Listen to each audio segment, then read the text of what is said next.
Hello mga loves! Nagbabalik ang madam na nagmamahal sa inyo ng totoo.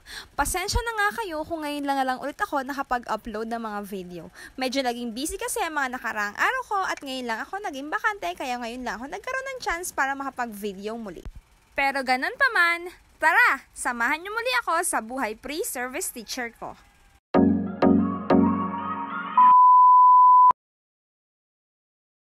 Dahil pre-service teacher ako ay naging routine ko na ang pagpunta sa advisory class ko tuwing umaga. Pagkatapos ko mag-DTR ay dumediretso agad ako sa kanila para magpalinis.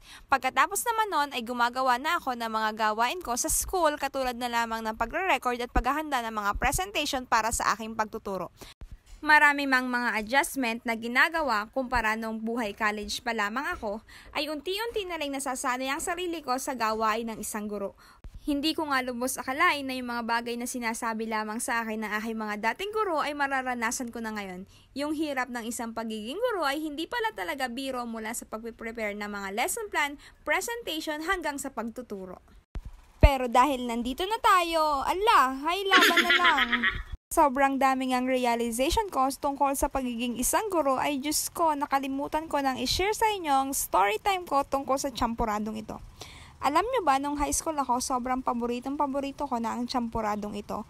Ito kasi ang kalimitang tinitinda ng aming teacher noon dati sa kantin.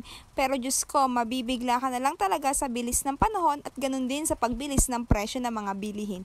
Yung dating 10 piso, ngayon 20 pesos na. Diyos ko, lahat talaga ng bagay ay nagmamahal na sa mundo.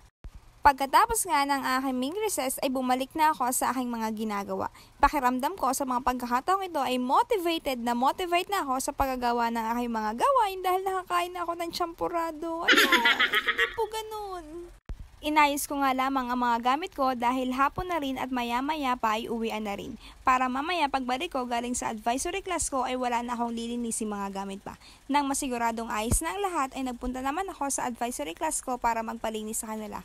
Pakiramdam ko talaga ay motivated na ako sa pagkakataong ito dahil feel ko na ang pagiging advisor sa kanila. Siguro ito na yung moment na pinakahihintay ng lahat, ang oras ng uwian. Around 4:45 ng hapon ay umuwi na kami at dumediretso kami sa office para mag-out sa aming DTR. Ito na nga ang pinakamasayang feeling sa lahat, ang umuwi at makasama ang pamilya. Sa pagkakataong yan, naging routine na namin ang makipaglaro ako sa aking anak tuwing darating ako sa hapon. Usually kasi nag-i-start ako ng mga gawain ko sa school around 8 p.m. kapag nakatulog na siya. Binibigay ko kasi talaga yung full time ko sa hapon para magbantay sa kanya at the same time ay makapag-banding kami as family.